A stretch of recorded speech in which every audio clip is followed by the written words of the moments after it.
topic is about Kingdom Animalia. In our today's lecture, we are going to study about Kingdom Animalia. Okay, so let's start. So, in Kingdom Animalia, it consists of animals, eukaryotic multicellular animals which are heterotrophic. All the animals are heterotrophic. Remember this thing, that all the animals are heterotrophic, means it is all the animals are depending on the plants indirectly or directly for food. Okay, sorry guys. Now animals are eukaryotic multicellular heterotrophic. Okay, so eukaryotic means they have a well membrane bound nucleus. Okay, they have a nuclear membrane. Okay, they have a nuclear membrane, means well membrane bound nucleus. They have eukaryotic means well membrane bound nucleus. Understood? Now multicellular, they have many cells, and are heterotrophic. As I have told you, they are dependent on plants indirectly or directly for food. Now they lack a cell wall. They are different from plants, fungi or bacteria by that they lack a cell wall. They do not have a cell wall. Remember this thing, that animal cells do not have a cell wall. This has been explained better in my videos, in my previous videos. I will share the link in the description box, okay, of the cell video, part 2 and part 1 both. Now they lack a cell wall. They do not have a cell wall. Okay. Now with an organized tissue system, they have a well-defined organized tissue system. Okay, they have a well-defined organized tissue system. Now, but there are some of the exceptions also. Okay, so don't worry, there are some of the exceptions also. Now, they have a digestive chamber. Okay, they have digestive system or digestive chamber which has 2 or 1 openings. In some organisms it has 1 openings. In many of the organisms it has 2 openings. Like we human beings, we are also in the Animalia only, in the Kingdom Animalia, and we have 2 openings. First is the mouth and the last is the anus. Now in the mouth we ingest the food, and from the anus we ingest the food. Okay, ingestion and egestion. Now ingestion is clear and egestion is also clear. So we have the digestive chamber which has 2 openings. Okay. Now it has been completed. Now they see the animals reproduce sexually as well as some reproduce asexually also. Okay. Before discussing this, most of the animals cannot show locomotion. Okay, they cannot show locomotion. Locomotion means moving from one place to another place, and they show movement. So there are some of the animals which show movement. Movement means moving different parts of the body. Okay, and locomotion means moving from one place to another place. Okay, it's clear. So the animals reproduce sexually. Sexually means they reproduce by the fusion of female reproductive cells as well as male reproductive cells. In human beings, as you have already know, that the male reproductive cells are sperm and the female reproductive cells are ovum, and when they fuse out, they form the zygote, and this zygote will form the embryo, and then it will form the baby, and then the baby will form into an adult. Okay, it is clear. So the animals reproduce sexually. This is about sexually. Now how they are doing asexually also, we will be discussing about this thing also. But in some of the animals like the snakes, lizards, they can reproduce asexually also. In bees also. Okay, so they can reproduce asexually also. They can reproduce asexually. Okay. Now they are broadly divided into 2 types. Now this Kingdom Animalia, it has been broadly divided into 2 types. Now what are these 2 types? These two types are invertebrates and vertebrates. Invertebrates and vertebrates. In invertebrates, there is no vertebral column. Okay, in invertebrates, there is no vertebral column. Whereas in vertebrates, there is a vertebral column. We are vertebrates. That is why we have a vertebral column. No? And in that vertebral column, there is a spinal cord. Okay. Now, invertebrates and vertebrates are clear. Invertebrates do not have a vertebral column, and vertebrates have a vertebral column. Now, invertebrates, we are going to study about now invertebrates. We will be discussing about vertebrates also in greater detail. Now, invertebrates are further divided into phyla, phylum or division. I am saying phyla, phylum or division is the same name. Okay. Phyla, phyla or phylum or division. Okay. As I have told you on my last lecture of classification, that the kingdom is divided into division, and this division is divided into what? It is divided into class, and then this class is divided into orders, and then this order is divided into what? It is divided into families, and then this family is divided into genus, and then this genus is divided into species. As I have told you that species is the smallest unit of classification, whereas the kingdom is the largest unit of classification. Okay, it has been clear. Now, in invertebrates, it has been divided into phyla, phylum or division, whatever you say. So, there are many types of phylum. Now, we are going to discuss about phylum Porifera. As the name suggests, Porifera. Porifer means, it comes from Latin word porifer. Porifer means having pores. Okay, porifer means having pores. Okay.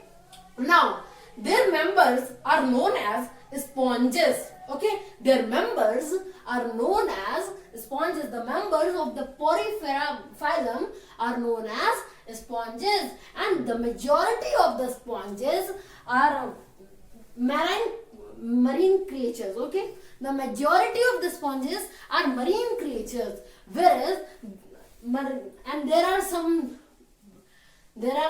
freshwater creatures also. These are known as spongilla. Okay, they are known as spongilla. Freshwater sponges are known as spongilla. Okay, and there are hippospongia, there are spongia.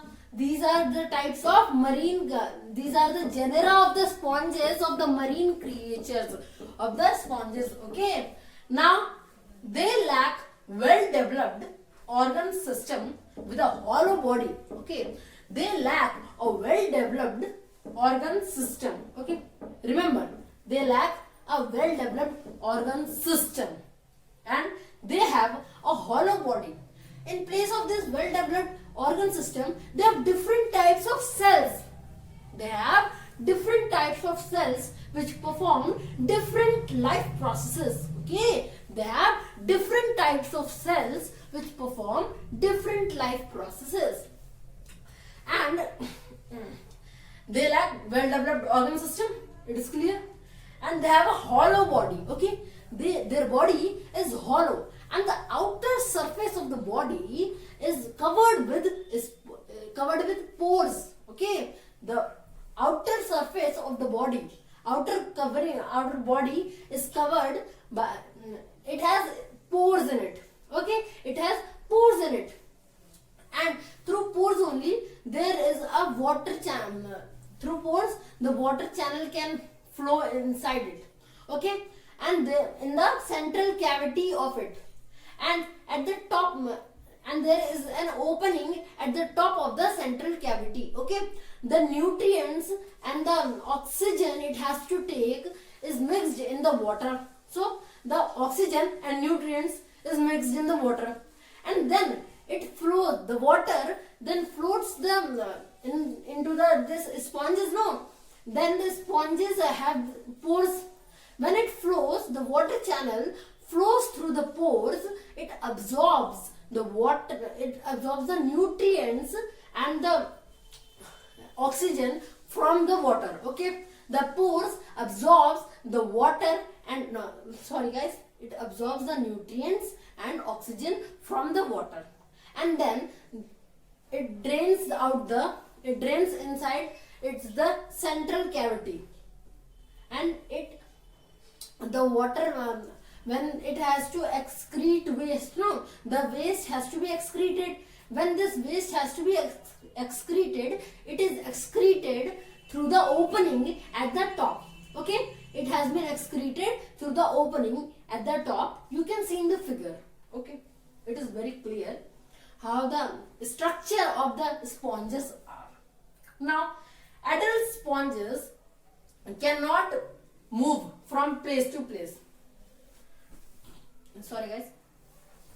So adult sponges cannot move from place to place as they are attached to something like rocks and soil. They are attached to some places. Okay, so adult sponges cannot move from place to place, whereas the larva of these sponges can move from place to place. They are freely moving into the water. Okay, so the larva can move from place to place in the water, and the adult sponges cannot move. But the larva will also stop moving when it will become still, and when it will attach it through the soil or rock or something else. So larva can move, but till it attach it something. Okay, now they have the ability to regenerate a damaged body part. Okay, they have the ability to regenerate. If there is a regenerate or regrow a damaged body part, or if they have lose a body part from, like, we cannot regenerate, no, but they have the ability to regenerate or regrow a damaged body part. Okay, and new cells can be formed from the few cells of these sponges, and they can also be formed by the cut, by if there is a cut in the sponges. Okay, if there is a cut piece of the sponge, the new cells can be generated, new cells can be grown from that. Okay, so new cells can be grown from a piece of a sponges or from the few cells of the sponges. Now we are coming on the second phylum, which is phylum Cnidaria. Phylum Cnidaria. Okay. Now in this phylum, what consists? They have cnidocytes. Sorry, it has been written wrong. There is O and C. Cnidocytes. Okay. They have cnidocytes, and earlier these were grouped with other type of organism under phylum Coelenterata. Okay. Now I will explain it very much better. So these in phylum Cnidaria, there are Cnidaria organisms, and they have cnidocytes. See, cnidocytes are stinging cells. Okay, they are stinging cells. They are used to poison or to catch the prey, or to hold the prey. Okay, and they are also used to protect themselves from the enemies. Okay, so this is the cnidocytes. Cnidocytes are the stinging like cells, and they help to release the poison. Okay, they help in the releasing of the poison, and they also help in the in holding the prey. Okay, in catching the prey, or you can say. Okay, so they have cnidocytes, and these in the Cnidaria only, they are differentiated from other animals by their cnidocytes. Cnidocytes are stinging cells, and they are differentiated from other organisms by cnidocytes only. And earlier, these were grouped with other type of organisms under phylum Coelenterata. Phylum Coelenterata. Okay, remember this name, phylum Coelenterata. They were grouped earlier with the other types of organisms under phylum Coelenterata. Now, next, they have a body cavity. Okay, they have a body cavity which is known as coelenteron. Okay, the body cavity is known as coelenteron. It has been written that they have a body cavity which is called coelenteron, and their mouth is surrounded by tentacles. Tentacles have cnidocytes, containing cnidocytes. It has been written. See, they have a body cavity. Body cavity means hollow like space inside the body. You can like we have a mouth, buccal cavity, no? So like this only, they have a body cavity, not hollow space you can say, but body cavity, understood, no? That they have a body cavity which is called coelenteron, and their mouth is surrounded by tentacles which contains cnidocytes. Okay, their mouth has cnidocytes. Okay, their mouth is surrounded by tentacles and they have cnidocytes. And this cavity, no, it opens in the mouth only. Okay, it opens in the mouth, and their mouth have tentacles, and the tentacles contains cnidocytes which are stinging cells. Okay, remember. Now our next is they can be either stationary or free swimming. Stationary means not sharpener, eraser, these things. Stationary means still at a place. Okay, it means still move. We can't move. We can only move, but we can't do locomotion. We can't move from one place to another. Stationary means fixed at that place.